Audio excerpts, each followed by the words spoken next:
The Corpsewood Murders. Do I need any more of an introduction to this episode? Stick around.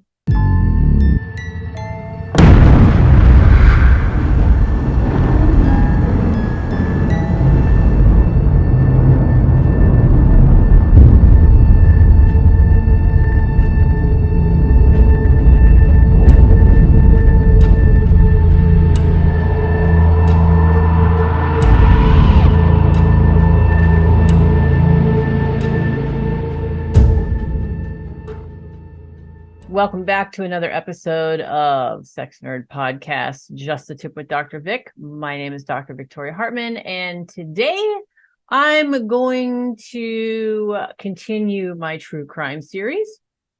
Again, this particular episode was suggested to me by Carly, my social media coordinator at the Erotic Heritage Museum. And we're going to tackle the Corpsewood Manor murders. Now, this was something that she had suggested as a part of Pride Month.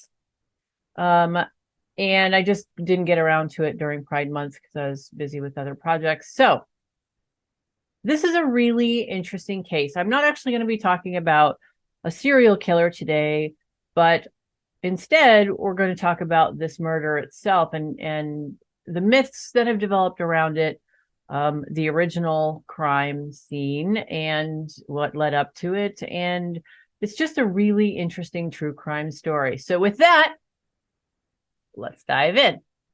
Now, the Corpsewood murders come with this mythology, right? The story of Satanism, sex parties, and slaughter.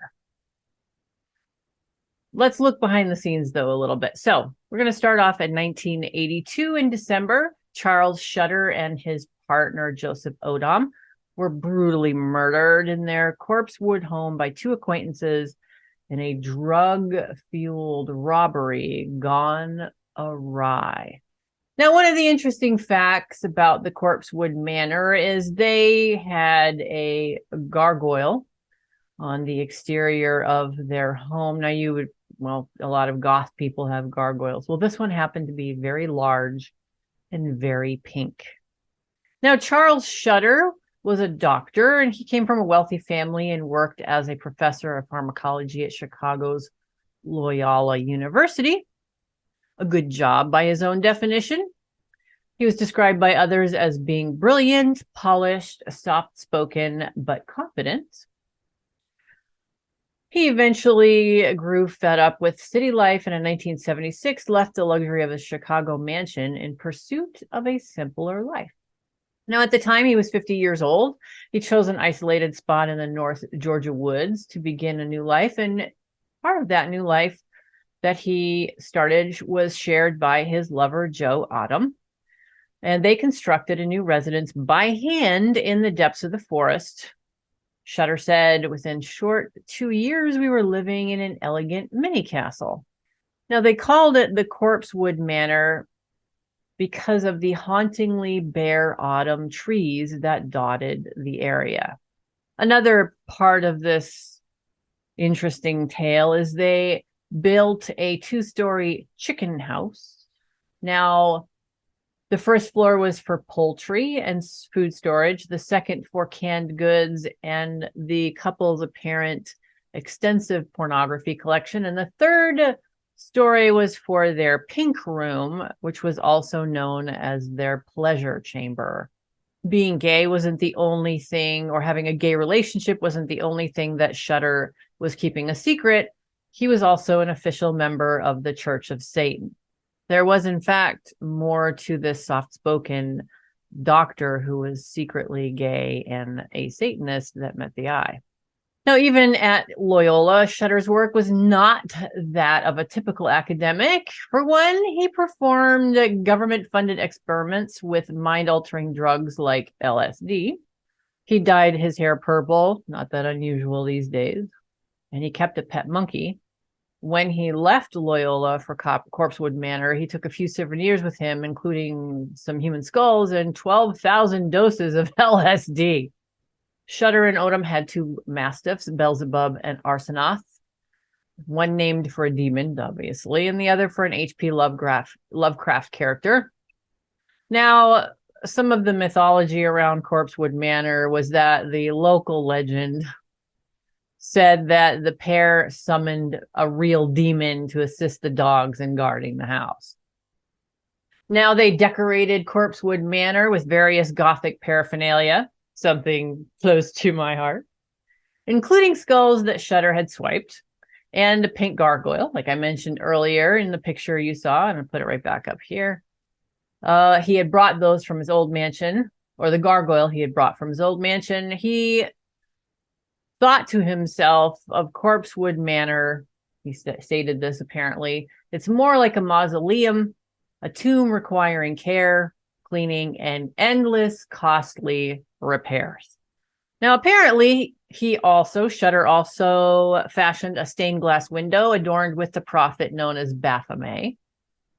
Baphomet, some people pronounce it differently, which is an important figure in the Church of Satan. And while Shutter took his Satanism seriously, he didn't worship Satan. Okay, well, I'm going to take a step back here, and you guys know this from the episode I did on satanic sex. So just to clarify, Satanism is more akin to atheism than it is to some kind of religious worship. Satanists actually don't worship Satan. They don't even consider Satan to be a real thing. Satanism is a community and a way of, it's a non-theistic religion. Satanism is non-theistic. So it's much more akin to atheism or agnosticism than it is to actually worshiping Satan. Satanists don't worship Satan. Now they say that as well, that he was a staunch atheist who chose to celebrate the base worldly pleasures that he and other church members felt were denied them by the other Abrahamic religions. Now, they did celebrate these pleasures with gusto. Shutter and Odom liked to invite guests over for wild sex parties in the pink room, which was filled with mattresses, candles, whips, chains, and even a logbook listing guests' sexual predilections. So basically, their pink room was your average swingers club. Now, these acts were reportedly consensual, these parties in the pink room. However, it was that these parties and their decadent lifestyle that was the reason for their December 12th, 1982 murders. And we'll get into that next. Now, Shutter and Odom encouraged all their guests to indulge in their every whim in a haze of sex and drugs. Was that going to eventually have consequences? Well, apparently one of the couple predicted his eventual demise. And that's another interesting aspect to the Corpsewood Manor murders. Now, apparently they befriended two individuals, a 17-year-old Kenneth Brock and his roommate, 30-year-old Samuel West. Now, information is scarce and reports vary, but at least according to Amy Petala's The Corpsewood Manor Murders in North Georgia, Brock may have had several intimate encounters with Shutter at Corpsewood.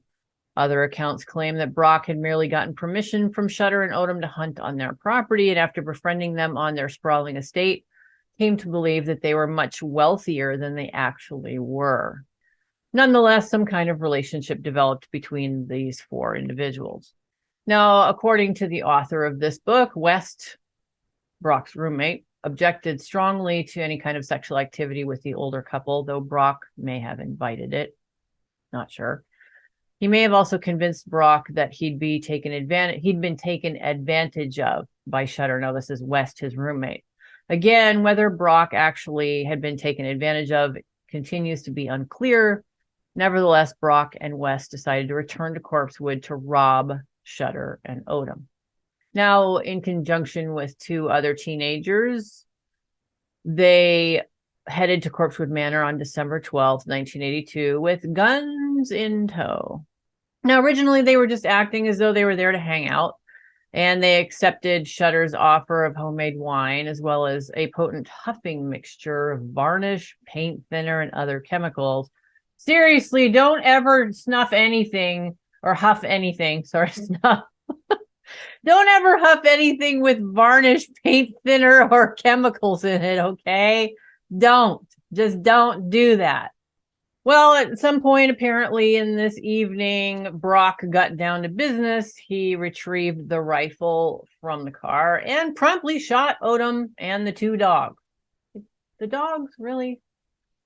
Then Brock and West did all they could to force Shutter to give up whatever money he had, which was nearly none. What they hadn't realized, what Brock and West hadn't realized, is there were actually no riches at Corpsewood Manor of any kind. When they eventually accepted this fact, they shot Shutter 5 times in the head. Okay. Generally, when you shoot someone in the head with a rifle, you really only need to do it once. Because, it's a rifle. But hey, I guess they wanted to make sure or something. They took what little valuables they could find laying around and fled the scene. Well, it didn't stop there. Brock and West went all the way to Mississippi, where they killed a man named Kirby Phelps as a part of a robbery gone wrong on December 15th of that year. Afterward, however, Brock returned to Georgia and turned himself in to the police on December 20th. West did the same in Chattanooga, Tennessee on the 25th. Brock was found guilty and received 3 consecutive life terms at the age of 17, mind you. And West was found guilty of 2 counts of murder and sentenced to death. And that was the end of the strange and bloody story of the Corpsewood Manor murders. Or has it been the end? At the trial, Brock and West recounted the events of that night. They claimed that after binding and gagging Scudder in his pink room, the professor eerily said, "I asked for this before being killed." Now, here's another interesting fact to that. There was a portrait in the pink room that the professor, Scudder, had commissioned a few months prior to the murders, in which he is pictured gagged with bullets in his head. Right there. Now, West said of them, "All I can say is they were devils, and I killed them, and that's how I feel about it." So he had no remorse. West had absolutely no remorse. It since then has become something of a satanic sex-fueled myth, but could be perhaps that prejudice against Scudder and Odom's sexual orientation or religious beliefs were really at the center of it all. And if you look at West's statements, it seems as though that was the impetus for the murders, is they were gay, they were not adherents of an Abrahamic religion, and that pretty much signed their death warrant. Now, as you all know, I'm in the middle of writing 2 books, and I'll put the covers right up here. That is going really well. There are other things that I'm doing right now. This artifact that I mentioned in the Greenlee case, or in the Greenlee episode, is in our possession now. And I really, really wish I could show you guys. But we've got a date for the exhibit opening, the Blacklist Art exhibition, and that is going to be August of 2024. We have a primary artist that is going to be featured. And also, I found out that the artist did an album cover for I'm not going to say well-known, I guess, because I'm still kind of getting familiar with the death metal and black metal scene, but a notorious band in the death metal scene. I hope I'm getting that right. I'm still learning all about it. That, as far as I understand it, have expressed an interest in actually playing during the exhibit opening. And now it's sort of taking on a life of its own.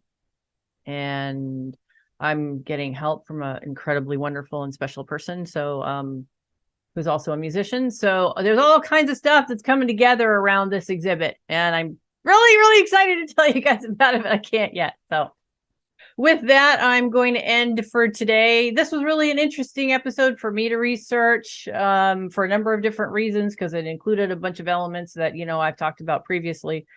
So with that, thank you so much for joining me on another episode of Just a Tip with Dr. Vic / Sex Nerd Podcast. I'm going to be doing another podcast this afternoon, and I will make sure to promote it or cross promote it here on the channel, and I'll let you guys know that as soon as I get permission. And you have a wonderful weekend, and I will see you back here next time.